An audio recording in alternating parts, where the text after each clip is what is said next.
Assalamualaikum warahmatullahi wabarakatuh. Halo, nama saya Yulia Agustin, NPM 2021511093. Di video hari ini, saya akan mencoba mempraktikkan bagaimana cara membuka kegiatan pembelajaran untuk memenuhi salah satu tugas dari mata kuliah pembelajaran mikro. Assalamualaikum warahmatullahi wabarakatuh. Waalaikumsalam warahmatullahi Ya, selamat wabarakatuh. pagi semuanya. Pagi, Bu. Gimana kabarnya hari ini? Baik, Bu. Alhamdulillah baik ya. Semoga kita semua selalu diberikan kesehatan oleh Allah Subhanahu wa taala. Nah, sebelum memulai pembelajaran, alangkah baiknya kita berdoa terlebih dahulu ya, supaya kegiatan pembelajaran itu dapat terlaksana dengan baik. Untuk berdoa bisa dipimpin oleh KM-nya di kelas ini. Untuk KM, Ibu persilakan. Sebelum belajar, boleh kita berdoa. Berdoa dimulai. Berdoa selesai. Alhamdulillah, amin. Nah, sekarang kita absen terlebih dahulu ya. Siapa aja yang hari ini tidak masuk? Hadir semua, Bu. Masuk semuanya? Iya, Bu. Alhamdulillah kalau masuk semuanya. Sekarang Ibu akan menampilkan sebuah video inspiratif. Nah, nanti kalian coba perhatikan lalu juga pahami makna dari video yang akan Ibu tampilkan. Halo sahabat Bagia Studio, kembali bertemu dengan kami di sesi cerita inspiratif. Kalian tidak akan pernah menyesal menonton cerita inspiratif ini sampai selesai, karena cerita ini sudah menginspirasi banyak orang. Saking populernya, mungkin sebagian dari kalian sudah pernah mengetahui kisah inspiratif ini.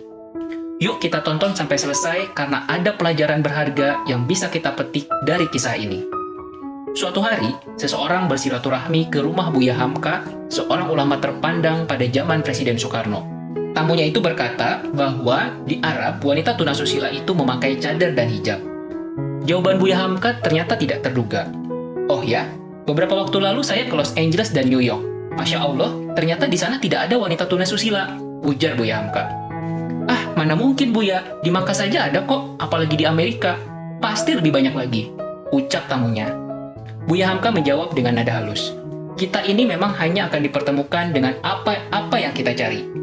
Meskipun kita di Mekah, tetapi jika yang diburu oleh hati adalah hal-hal yang buruk, maka setan dari golongan jin dan manusia akan berusaha membantu kita untuk mendapatkannya. Namun sebaliknya, sejauh perjalanan ke New York ataupun Los Angeles, bila yang dicari adalah kebajikan dan kebaikan, maka segala kejelekan akan enggan muncul dan akan bersembunyi. Tutup Buya. Pelajaran yang bisa kita ambil dari kisah ini adalah kita akan bertemu dengan apa-apa yang kita cari. Jika kita mencari keburukan, maka kita akan mendapatkan keburukan. Jika sebaliknya kita mencari kebaikan, maka kebaikan juga yang akan kita dapatkan. Kita juga bisa membawa kisah ini kepada hal yang lebih luas, yaitu betapa pentingnya mindset untuk kesuksesan dan kebahagiaan. Jika kita berpikir bahwa hidup ini sulit, hidup ini penuh dengan keburukan, bahwa kita tidak memiliki kemampuan untuk sukses dan bahagia, maka kita akan bertemu dengan hal-hal yang mendukung itu semua. Kita akan menemukan bahwa skill kita tidak mumpuni, bahwa merasa orang-orang di sekitar kita jahat, keadaan yang tidak mendukung, dan lain sebagainya. Namun jika kita memiliki mindset bahwa kita yakin akan sukses dan bahagia, kita juga akan menemukan hal-hal yang mendukung kita untuk hal itu. Kita akan dipertemukan dengan orang-orang yang tepat, akan dipertemukan dengan kesempatan, dan lain sebagainya. Selalu ingat perkataan Henry Ford bahwa baik kamu berpikir bisa, ataupun kamu berpikir tidak bisa, keduanya benar. Yuk kita jalani masa depan dengan positif, penuh semangat, karena yakin kita akan sukses dan bahagia. Nah, selesai ya. Gimana? Ada yang bisa menyimpulkan pelajaran apa yang dapat kita pahami dari video tersebut? Siapa ada yang ingin mencoba menjawab? Oke, tidak ada? Oke, ya udah. Jadi pelajaran yang dapat kita ambil dari video tersebut yaitu pentingnya mindset yang kita pikirkan gitu. Jadi misalkan contohnya nih dalam pembelajaran, misalkan ibu memberikan soal atau tugas kepada kalian, terus kalian tuh berpikir bahwa bu, tugasnya sulit, aku nggak bisa nih bu, tanpa kalian berusaha untuk mencoba mencari jawaban terlebih dahulu.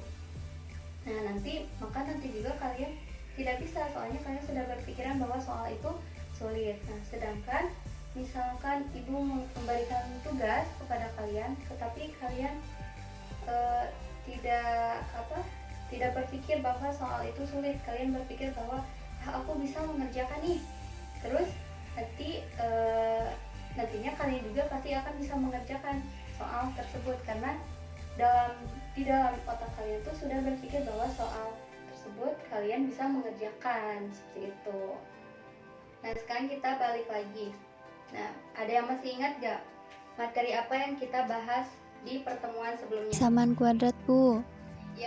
Ya, benar. Jadi kita di minggu sebelumnya kita sudah membahas persamaan kuadrat. Nah, ada yang tahu apa itu persamaan kuadrat?